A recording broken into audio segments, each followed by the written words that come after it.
기도하겠습니다. 아버지 하나님 감사합니다.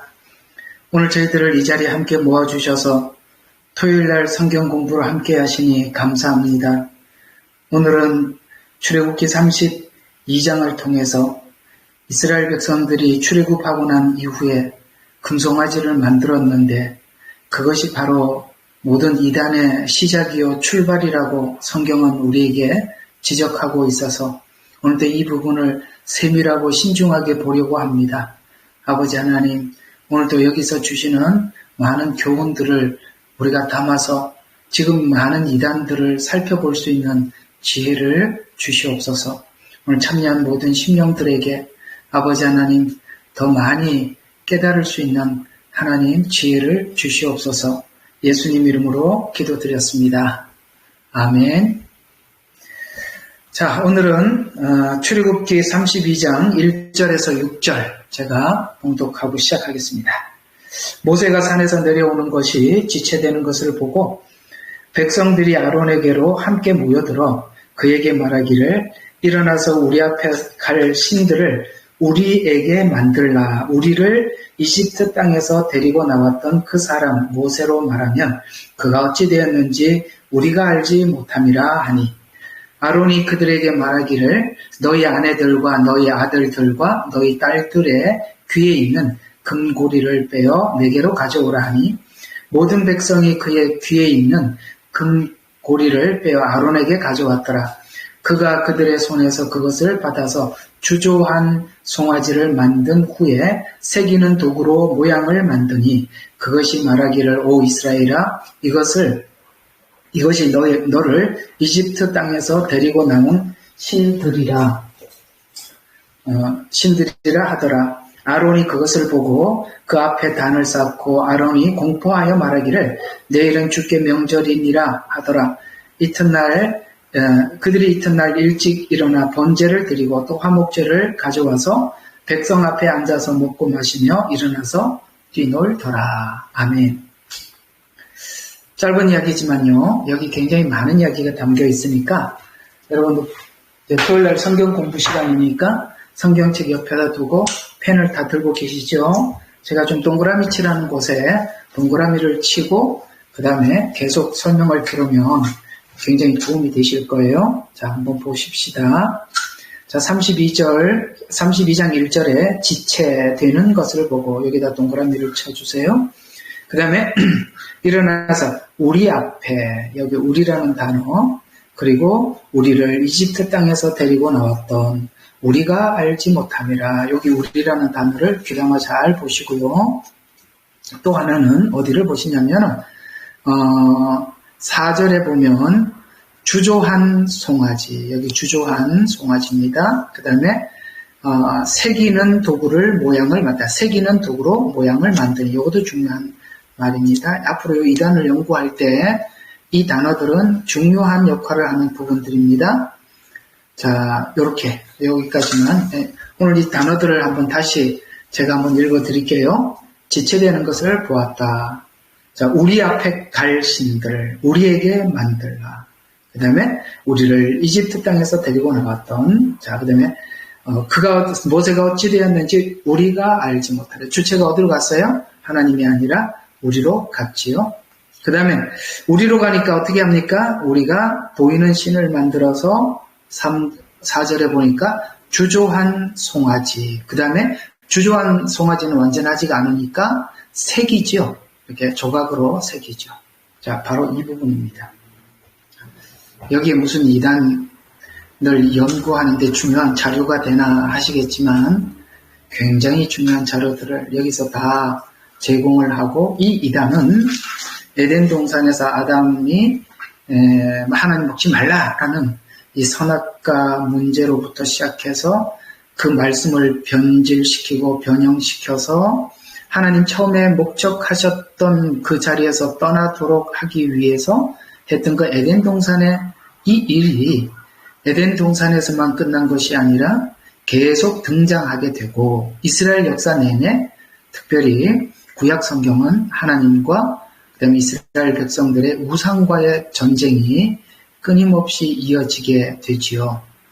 뿐만 아니라 신약교회가 들어서면서 여전히 또 이단 문제는 등장하게 되고, 그 다음에 요한계시록에 가보면 천국에 들어갈 수 없는 자들의 목록 안에 우상 숭배하는 자가 들어가 있다는 것을 보면, 오늘 여기 출애굽기 32장에 읽었던 이 금송아지 사건은 여기에 단회적으로 나타나는 것이 아니라 역사 내내, 이스라엘 역사 내내 나타났고 신약 성경 내내 나타났고 요한계시록에도 이런 자들은 예외되었을 만큼이나 이 이단의 문제는 심각하게 성경은 다루고 있다는 것을 우리가 이해할 수 있습니다. 자, 조금 전에 읽었던 출애굽기 32장의 말씀을 잠깐 봤으니까, 자, 신약 성경 안에는 이런 내용들을 어떻게 설명하고 있는지 한 두 군데 정도만 성경을 보고 지나가도록 합시다. 갈라디아서 1장 6절에서 9절입니다. 갈라디아서로 빨리 가시죠. 갈라디아서는 고린도 후서 다음이죠. 자, 고린도 후서 앞입니다. 후가 아니고. 자, 11장 4절에서 6절. 제가 읽어드리겠습니다. 자, 3절부터 보는 게 좋겠네요. 자, 3절부터 제가 봉독해드리겠습니다. 나는 뱀이 그의 관계로 이불을 속인 것 같이 속인 것. 요게 이제 이단이죠. 요게 바로 이단입니다. 그래서 속인 것 같이 너희 마음도 어떤 방법으로든 그리스도 안에 있는 단순함에서 떠나 부패할까 두려워하노라. 무슨 말이죠? 사단은 이 복음을 변질시키는데 에덴 동산에서부터 노력을 기해왔고 이스라엘 역사 내내 지금도 그 일을 열심히 하고 있습니다. 왜냐하면 예수 그리스도로 말미암아 오직 예수님만이 우리의 구원자입니다라는 내용을 뒤집어서 예수 외에도 구원을 받을 수 있습니다. 이런 형태로 복음을 변질시키기 위한 작업을 에덴 동산에서 했고 지금도 우리에게 찾아와서 하고 있는데요. 물론 우리는 이단 연구소라는 곳이 있고 각 교단마다 이단을 연구하기도 합니다. 그러나 딱히 이단이라고 점 찍어 이단입니다라고 공포한 이단 이외에도 우리도 오늘 이 내용을 공부를 하다 보면 우리가 찍어놓은 이단 이외에도 참 많은 이단성을 우리가 함께 가지고 있구나 이런 것을 알게 되겠죠.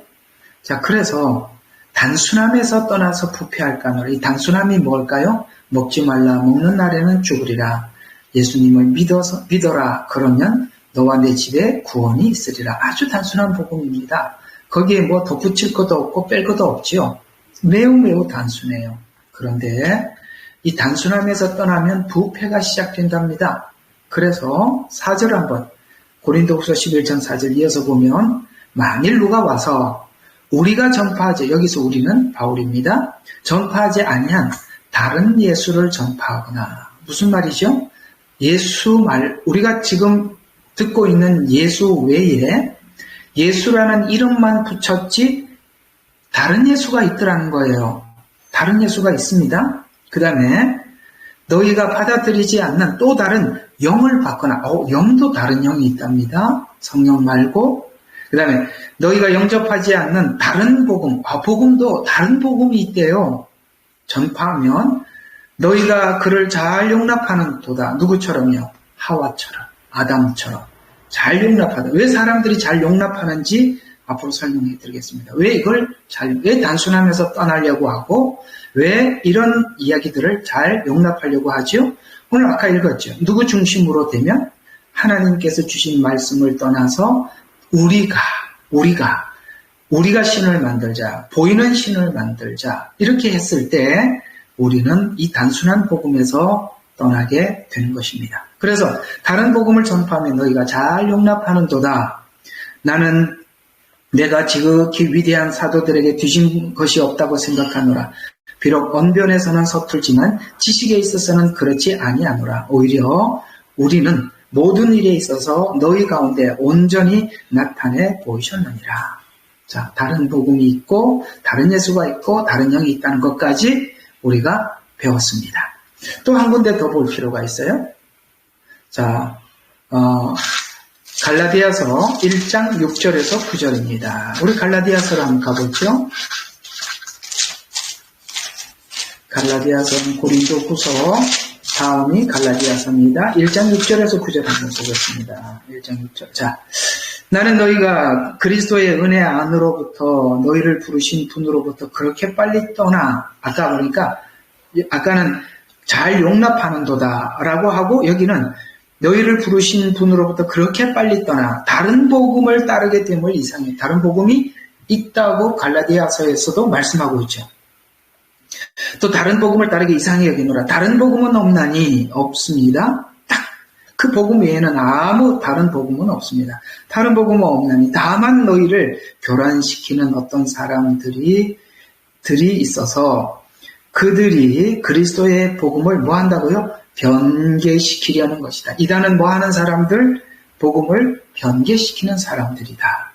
자, 8절. 그러나 우리뿐만 아니라 하늘에서 온 천사라도 만약에 하나님께 계시를 받아서 천사가 이 계시를 전해줬다라고 하면서 다른 복음을 전한다고 하더라도 우리가 너희에게 전한 것 외에, 여기서 우리가 너희에게 전한 것이라고 말하면 사도 바울과 함께 했던 일행들이 전했던 복음, 곧 예수 그리스도의 복음입니다. 그래서 전했던 것, 지금도 내가 다시 말하노니 누구든지 너희가 받은 것 외에 다른 복음을 전한다면 그는 저주를 받을지어다. 저주를 받아야 할 만큼 이단은 무섭고 악한 존재들입니다. 근데요, 저와 함께 이제 이단 공부를 좀 오랜 좀 할 필요가 있습니다. 우리가 예수님께서 말씀하셨죠. 너희가 마지막 때 미혹을 받지 않도록 조심하라고 말씀하셨어요.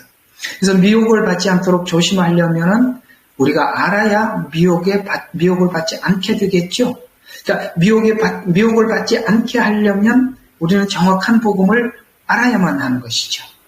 그리고 어떻게 이단의 사람들이 나는 절대 이단이라는 걸 알았더라면 그 이단에 합류하지 않았을 거야 라고 이야기를 하지만 몰랐기 때문에 간 거 아닙니까? 그럼 알았더라면 되는데 그들이 속이는 데는 너무나도 탁월하지요. 그렇기 때문에 우리가 속을 수도 있고 또 우리가 어떻게 속아 넘어가는지 그들은 너무나도 우리 약점을 잘 알고 들어와서 속이고 있기 때문에 그렇습니다. 그런 의미에서 우리는 오늘 앞으로 이단을 좀 긴 시간 여러분들과 한번 해보려고 그래요. 좀 이 부분이 급한 것 같아서 다시 오늘 출애굽기 32장으로 갑니다.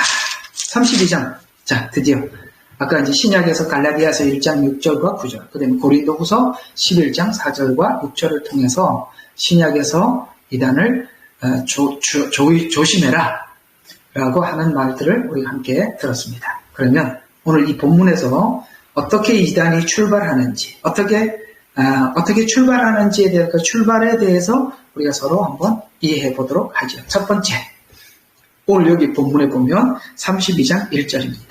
자, 한번 다 같이 읽어봐요. 모세가 산에서 내려오는 것이 지체되는 것을 보고 백성들이 아론들로 함께 모여들어 그들에게 말하기를 일어나서 우리 앞에 갈 신들을 우리에게 만들라. 우리를 이집트 땅으로 데리고 나왔던 그 사람 모세로 말하면 그가 어찌 되었는지 우리가 알지 못함이라. 지금까지는 누구를 중심으로 따라왔죠? 하나님께서 모세를 앞장 세웠죠. 그리고 모세를 앞장 세웠고 그들은 모세의 말을 듣고 지금까지 잘 따라왔습니다. 근데 지금 모세는 하나님께 계명을 받으러 시내 산에 올라가 있어요. 그때 뭐라고 이야기하느냐면 우리를 데리고 왔던 모세는 어디 있는지 알지 못한다 라고 이렇게 합니다. 자, 이거는 그냥 좀 넘어가서, 자, 여기 보면 이 아론이 놀랍게도 그 뒤에 보면 2절에 아론이 그들에게 말하기를 너희는 아내와 아들들과 내 딸들의 귀에 있는 금 귀고리를 빼어 내게로 가져오라. 이렇게 바로 그 사이에 조금 더 기다려라. 하나님께서 하나님의 시간에 하나님께서 그 일을 다 임무를 완수하면 모세가 내려올 것이다. 우리를 인도하신 그 하나님은 모세와 함께했던 그 하나님이다 라고 백성들을 설득해야만 했었었는데 아무 말도 하지 않고 이렇게 백성들이 압력을 가하니까 2절에 보니까 야, 아들과 딸들에게 금고기를 빼서 가지고 오라 라고 했더니 3절에 보니까 아니 당신 말이야 그럴 수 있어?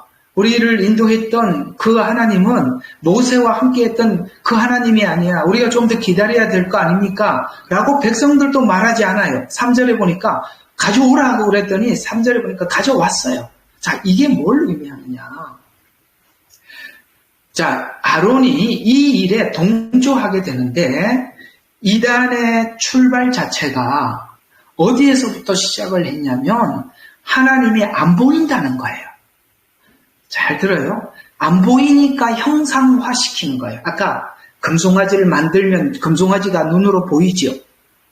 금송아지가 눈에 보이잖아요. 그러나 그것을 우리가 좀 더 정교하게 만들 조각칼로 이렇게 빚어내죠. 안 보인다는 거예요.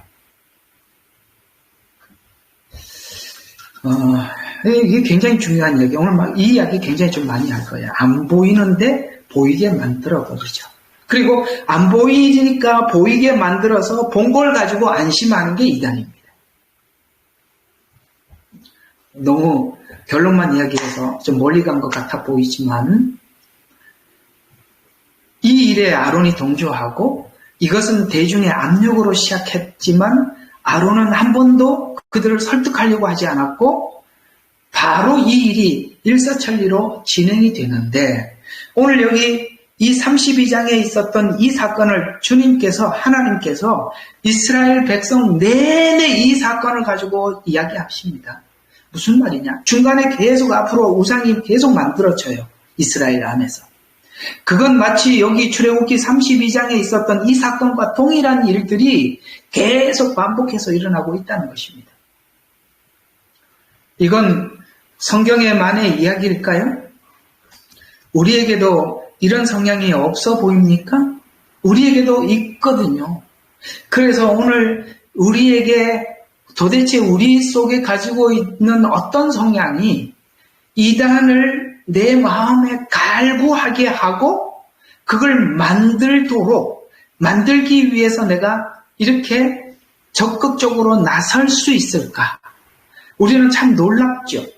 여러분 이상하게 이단에 빠진 사람들을 보면 그들이 학벌도 낮고 이해하는 이해도도 낮고 이런 사람들이 그 이단에 빠져 있으면 참 뭘 모르고 지식이 없어서 그렇지 무식해서 그렇지 배운 게 없어서 그럴 거야 이렇게 생각하겠지만 희한하게 그곳에 간 많은 분들은 교수고 의사고 사회적으로 굉장히 지식이 있는 지식층들이 거기 가 있다는 게 굉장히 놀랍습니다.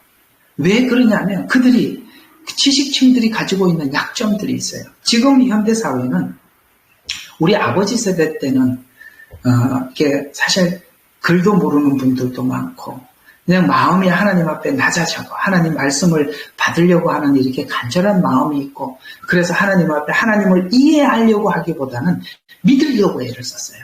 잘 들어요? 이해하려고 하지 않았습니다. 믿으려고 했었어요. 그런데 지금은 사람들이 하나님을 이해하려고 하는데 오늘 여기 보니까 안 보이잖아요.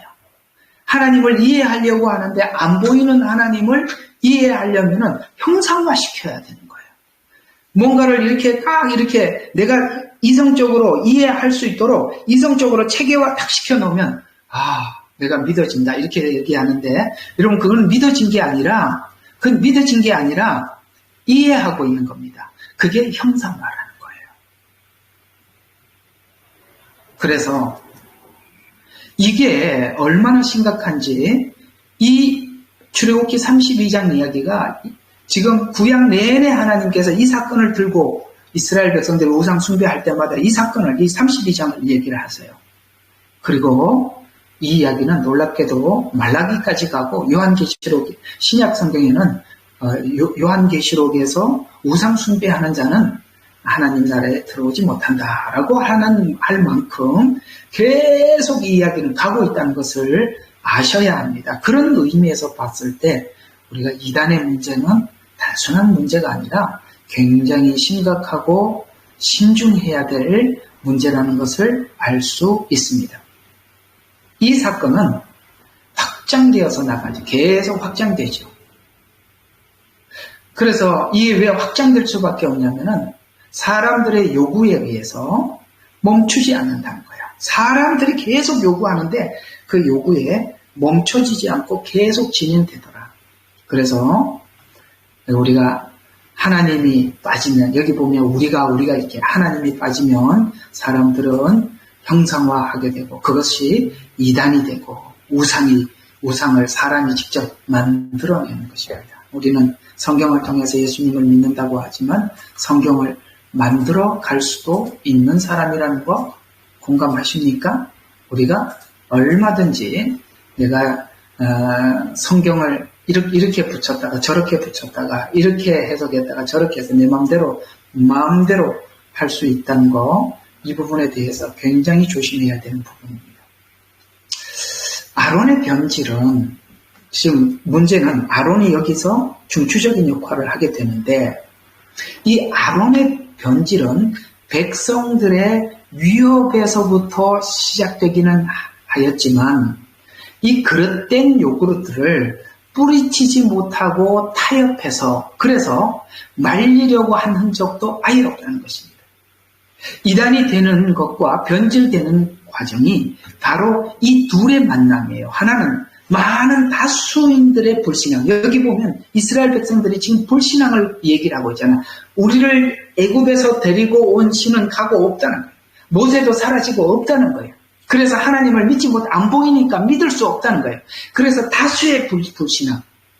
여러분, 그 애굽에서 나왔을 때 하나님께서 지금 이 시내산까지 오는 과정 속에 있었던 수많은 역사들은 깡그리 잊어버리고 지금 당장 눈에 안 보이니까, 그래서 그들이 이 다수들의 불신앙과 또 하나는 이때 진짜 하나님이 원하는 지도자의 역할은 이들이 잘못된 신앙을 추구하려고 했을 때 오늘 이 아론과 같은 지도자는 하나님 편에 서서 그들을 설득하고 이해시키고 기다리라고 말하고 하나님을 얘기를 해줘야 되는데, 이 불신앙들이 요구하는 백성들의 요구를 들어줍니다.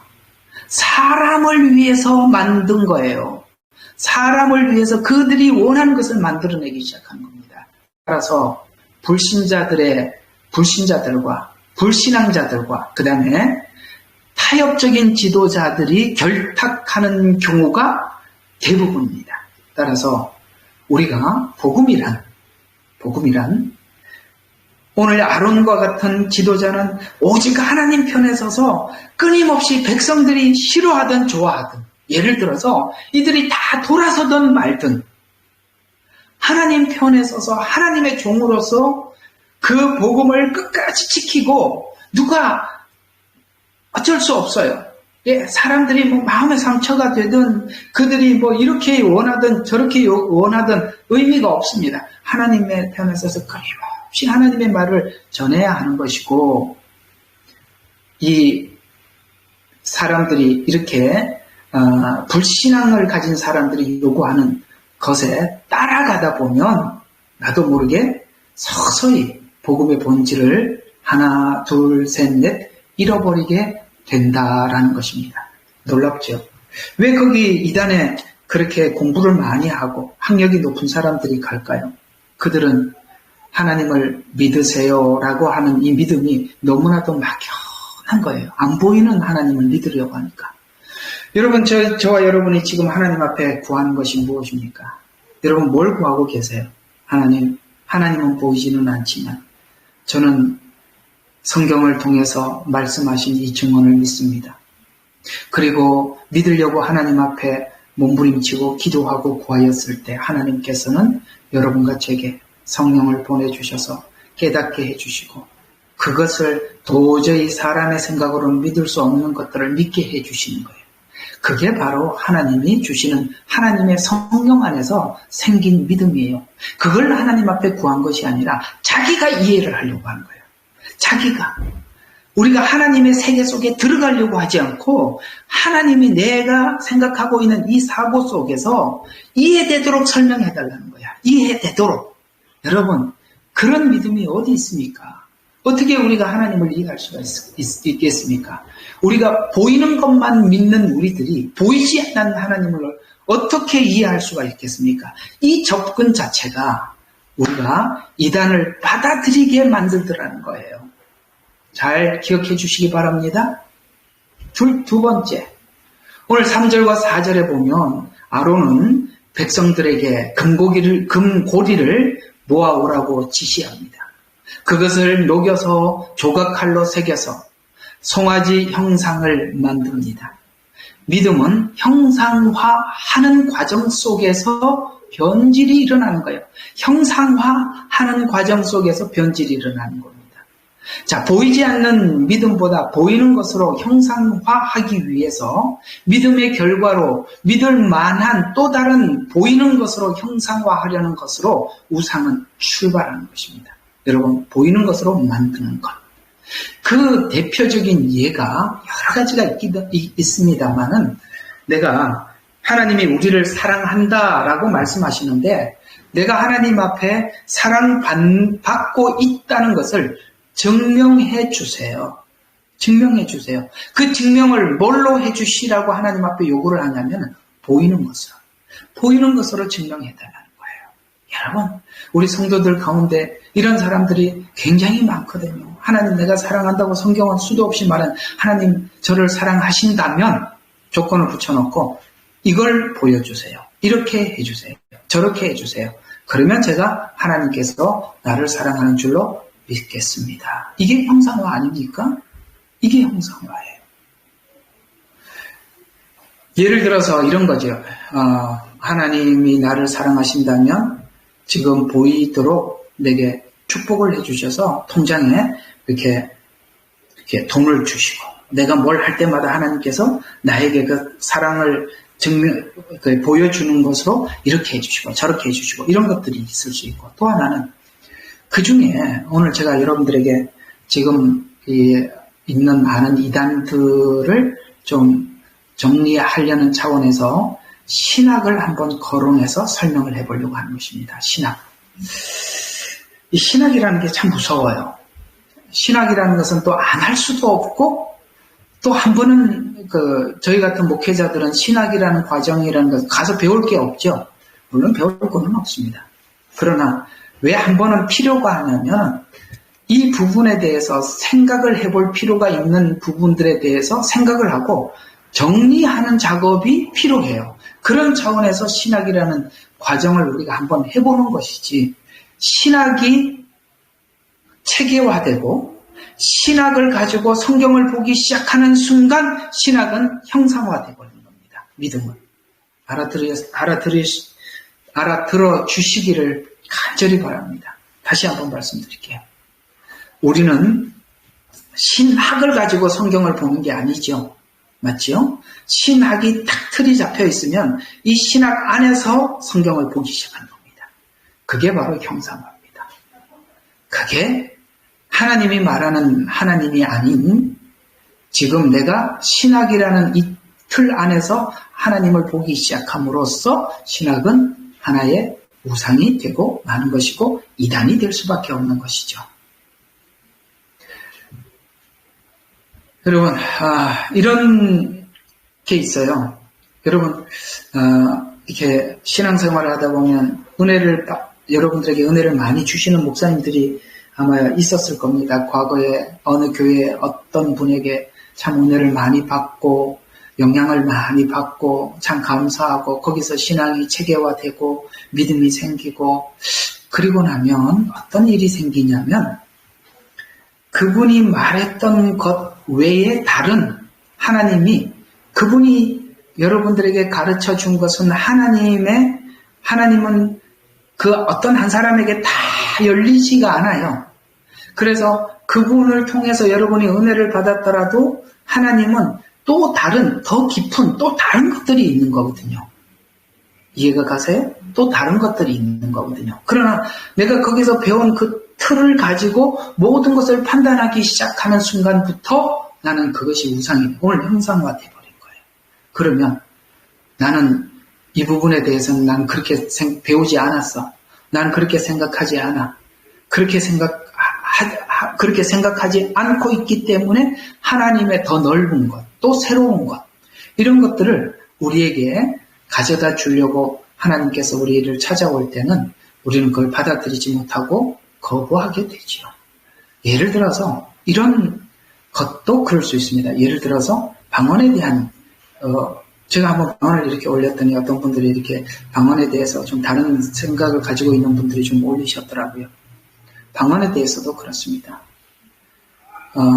나는 방언이 초대교회에 있는 것으로 끝났고 지금은 방언이 없다고 나는 그렇게 배웠어. 그리고 나도 방언이 안 돼. 그러므로 지금 방언하는 사람들에 대해서는 나는 받아들일 수 없어. 왜? 선지식이 있거든요. 초대교회에 이미 끝났다. 뿐만 아니라 나도 못한다. 그러므로 지금은 없다. 이것이 하나의 틀이 된 거죠. 그러면 방언하는 사람들은 다 가짜인가요? 아니지 않습니까? 이런 부분들은 자꾸 신학을 통해서 이해하려고 하기보다는 역사 신학을 보셔야 돼요. 이럴 때는. 그래서 하나님께서 이 신학이 이렇게 체계화되는 과정 속에서 여러 번 사람들이 곁길로 가고 실패를 하고 논쟁을 하고 그리고 다시 정리하고 또 어떤 예를 들어서 예수님은 완전한 하나님이시다라고 그쪽으로만 자꾸 사람들이 공부를 하다 보니까 그럼 성육신은 뭐냐? 인간이 된 건 뭐냐? 그래서 오직 하나님은 예수님은 신성만 가지신 분이다라고 얘기했던 사람들의 그 논리가 무색해져 버렸죠. 무색해졌잖아요. 그리고 예수님은 성육신 하셔서 정말 인간의 몸으로 그래서 인성을 가지신 분이시구나. 근데 그 둘이 또 합쳐놓으니까 우리 머리로 너무 이상하잖아요. 그죠? 그러면은 예수님은 반은 하나님이고 반은 신인가? 이런 걸 가지고 또 논쟁을 하죠. 그러다가 나중에 최종적으로 드디어 우리에게 하나님이 가르쳐준 결론은 뭡니까? 예수님은 완전한 하나님이시고 완전한 인간이시다. 따라서 예수님께서 십자가에 죽으실 때 받으신 고통은 완전한 인간으로서 받으신 고통이다. 이렇게 결론이 난 겁니다. 동일하게 이 방언이라는 것도 그래요. 이 초대교회에 방언이 많이 있었어요. 그리고 방언을 참 많이 있어 왔다고 분명히 성경은 말씀하고 있습니다.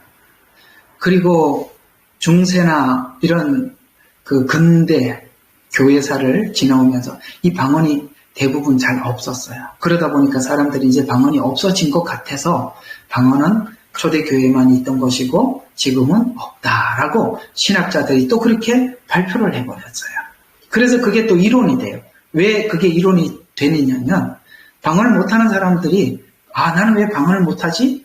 하고 그걸 받아들이게 된 거예요. 그런데 여러분 아시다시피 우리가 요한계시록 이 마지막 때가 되어 갈 때 하나님의 성령의 역사가 너무나도 강력하게 한 번 더 일어날 것이라고 말씀하시면서 이 최근에 그러니까 지금으로부터 한 3, 40년 전부터 다시 이런 은사운동이 일어나기 시작하고 그 중에 이제 방언이 사람들에게 하기 시작합니다. 우리 대표적으로 우리 한국 교회는 순복음 교회가 바로 이렇게 방언을 하기 시작했었습니다.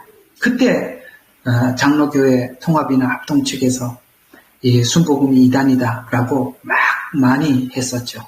왜 순복음을 이단이라고 했냐면 장로교인들은 대부분이 방언을 하는 사람들이 없고 자기들은 방언이 이미 초대교회에 끝났다라고 주장을 해왔는데 느닷없이 방언이 나타나니까 자기들이 논리를 세워놨던 것들이 무너지지 않습니까?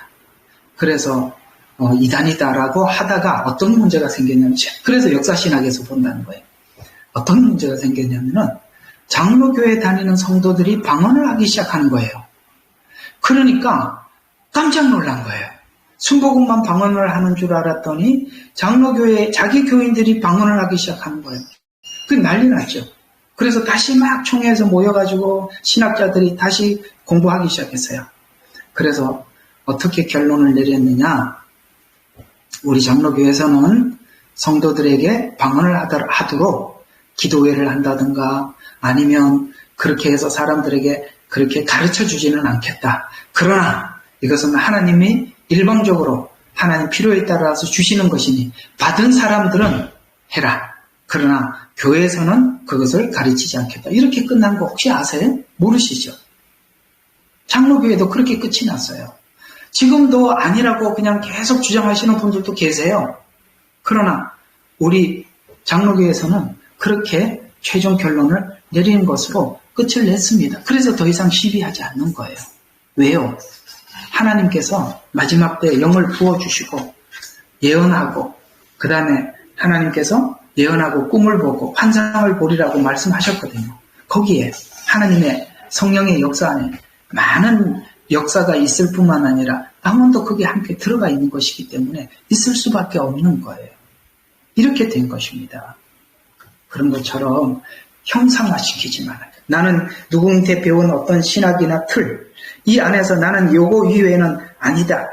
물론 하나님께서 그걸 우리가 하나님의 세계관은 굉장히 넓고 내가 이해하고 있는 하나님은 작은 부분에 지나지 않으니까 이것을 확장시키기 위해서 하나님께서 한 번은 우리에게 그런 고민을 하고 생각을 하고 그렇게 하도록 하나님께서 주신 시간이 필요해서 우리에게 주셨을 수도 있어요. 그러나 여러분 제가 여러분들에게 드리고 싶은 말은 형상화시켜서 다른 거는 난 받아들일 수 없다라고 이렇게 울타리를 쳐놓게 될 때 나는 내 세계 속에 빠져들게 되는데 내가 이해하고 있는 세계 속에 빠져들면 어떤 문제가 어떤 맹점이 있느냐면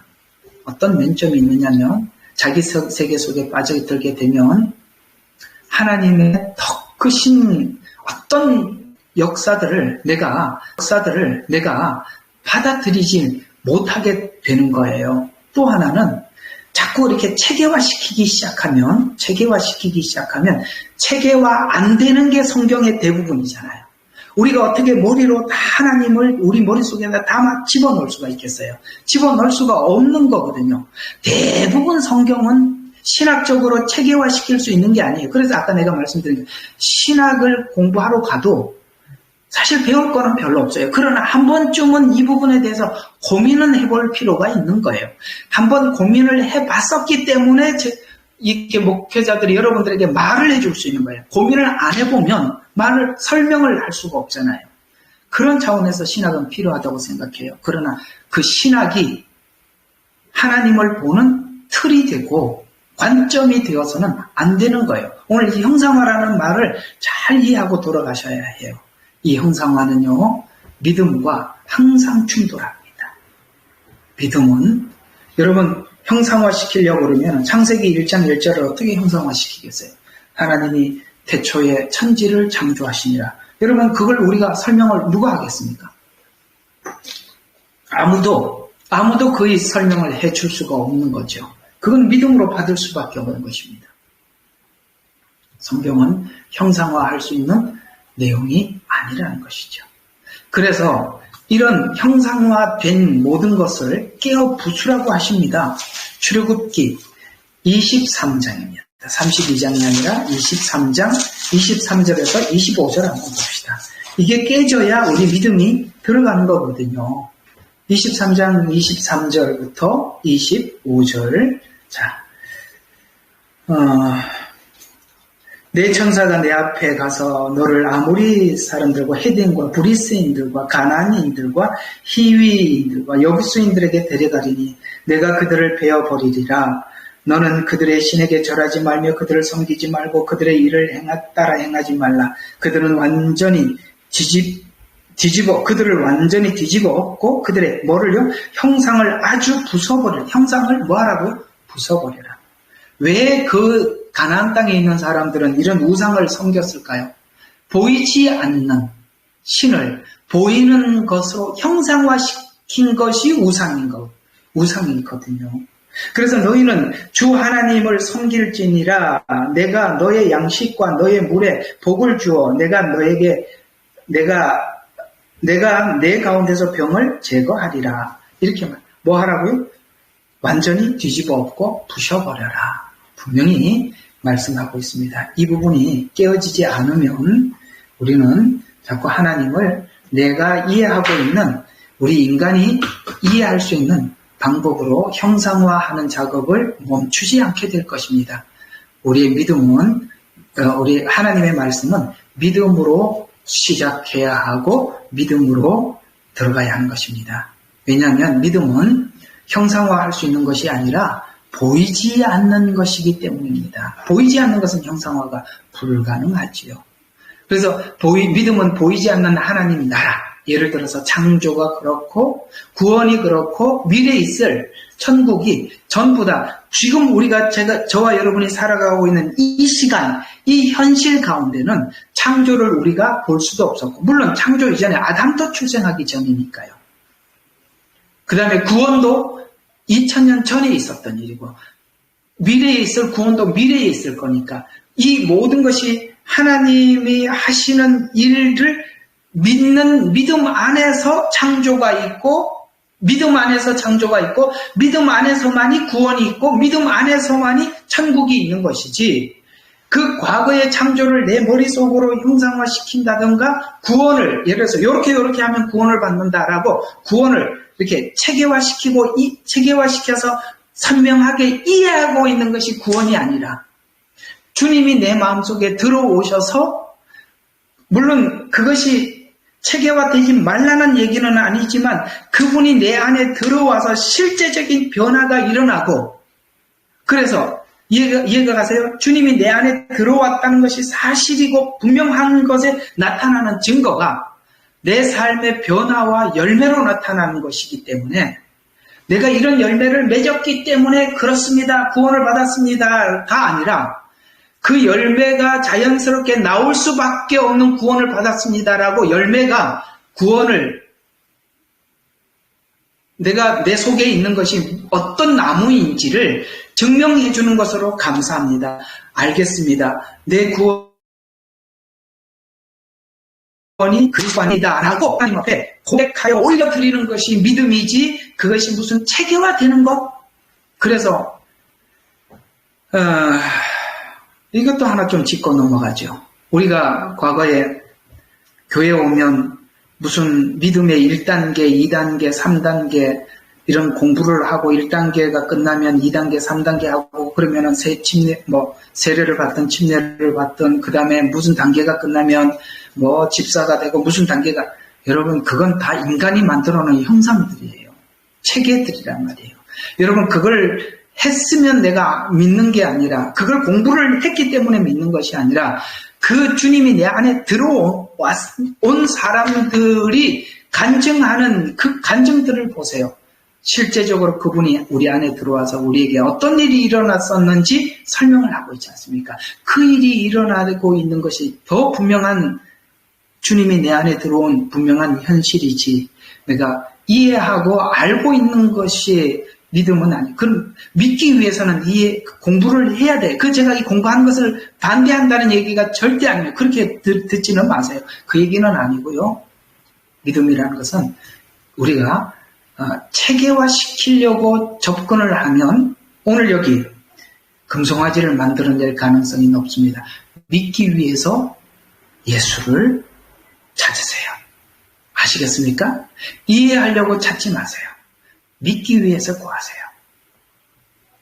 그래서 믿기 위해서 출발을 하다 보면 하나님께서 하나 둘 알게 해주십니다. 열어주시고, 성경을, 이 말씀은 여기에 이렇게 또 되어 있단다, 여기에 이렇게 나와 있단다, 이 말씀을 이렇게 연결시켜 주시고 저렇게 알게 해주시고, 이렇게 해서 우리 속에 믿음이 쑥쑥 자라나가는 것이죠. 믿으려고 하나님 앞에 구했을 때 여러분이 생각하지 못했던 말씀과 말씀이 연결이 되고, 여러분이 생각하지 못했던 가운데서 우리 믿음이 체계화되고 그런 걸 여러분 많이 느껴보셨죠? 항상 이해하려고 하지 마시고 믿으려고 가셔야 합니다. 계속 한번 볼게요. 오늘은 좀 이따 또 기도회 시간이 있어서 빨리 좀 지나가도록 하겠습니다. 자, 그러면 요것만 더 하나 하고 하죠. 자, 우리는 제가 이제 지금까지 여러분들에게 말씀드린 것은 보이지 않는 하나님을 우리 인간이 형상화할 수는 없다. 체계화할 수 없다. 예를 들어서 그것이 신학이다. 아니면은 내가 하나님이 나를 사랑한다는 것을 보여주세요. 이렇게 보여주는 쪽으로 가서는 안 된다라고 이렇게까지 계속 주장을 해왔습니다. 왜 이렇게 주장을 했느냐? 요걸 보고 여기까지만 하겠습니다. 히브리서 11장을 한번 가보시죠. 히브리서 11장. 중요한 이야기를 하고 있습니다. 믿음에 관한 아주 중요한 이야기를 하고 있습니다. 1절, 한 절만 봐요. 11장은 여러분 아시다시피 믿음장이라 이렇게 표현하고 있는 장입니다. 자, 다 같이 시작. 이제 믿음은 바라는 것들에 대한 실상이요 보이지 않는 것들의 증거라. 아멘. 자, 보이지 않는데요. 바라는 것, 바라지만, 그러니까 하나님은 저 위에 계셔. 바라지만 내 안에 실상으로 삶으로 나타난다는 거예요. 믿음이 이렇게 어떤 내용을 이해하고 있는 추상이 아니라 실상 내 삶에 나타나는 것이라는 거예요. 믿음은 그렇습니다.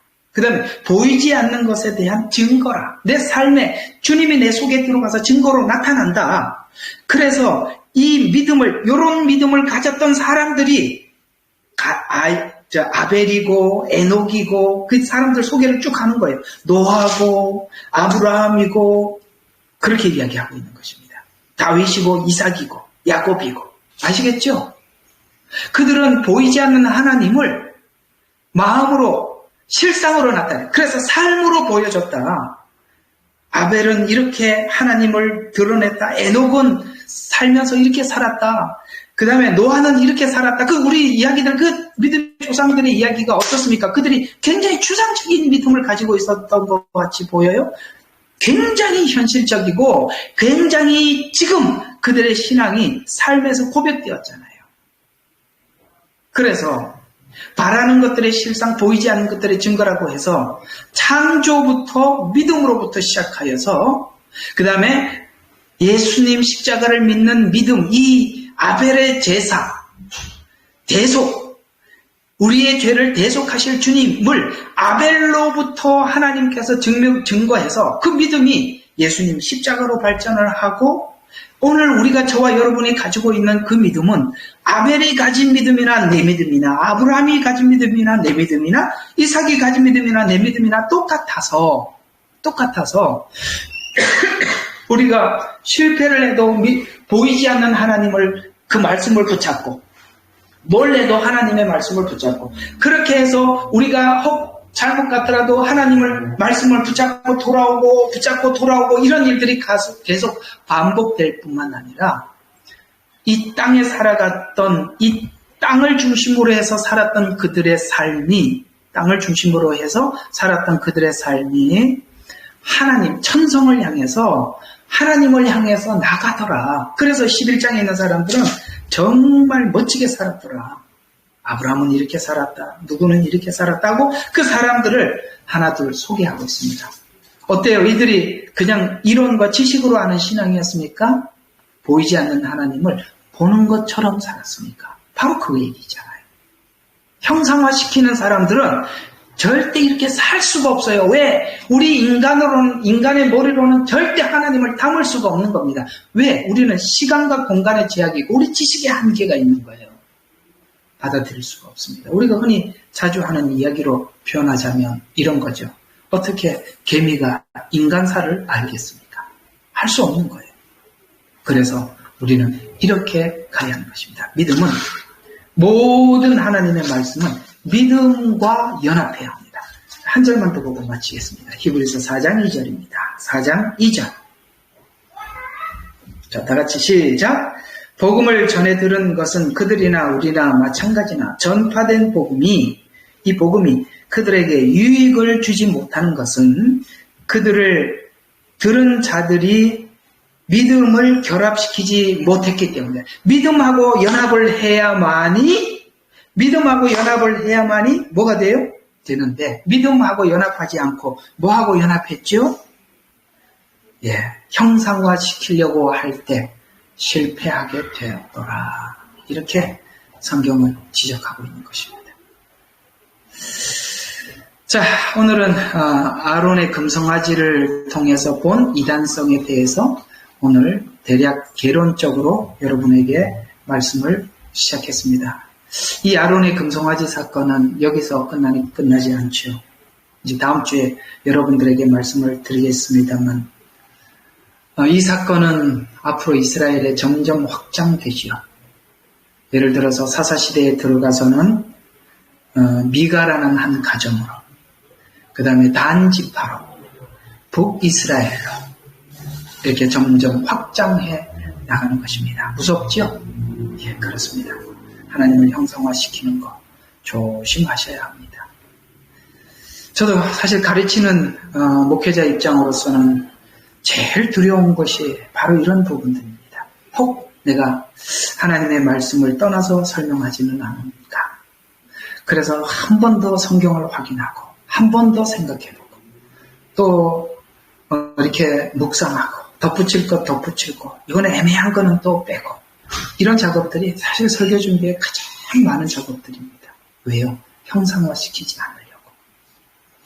이 부분이 우리에게 굉장히 중요한 부분이라고 성경은 말씀하고 있다는 거 잘 기억해 하셔서 우리 이단 공부 좀 오래 할 것 같아요. 필요하니까 여기 여러분 많이 도움을 받으셨으면 좋겠습니다. 기도하고 마치죠.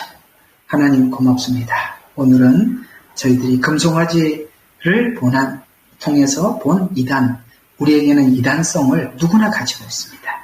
왜냐하면 보이지 않는 하나님을 내가 보는 것처럼 그림을 그리고 형상화시키고 체계화시키고 그러니까 믿어지는구나. 그러니까 옳구나. 내가 이해되는 선 안에서 받아들이려고 하는 이런 마음이 바로 우상화, 그 다음에 이단, 이런 잠재성이 우리 속에 있음을 인정하게 해주시고 보이지 않는 하나님을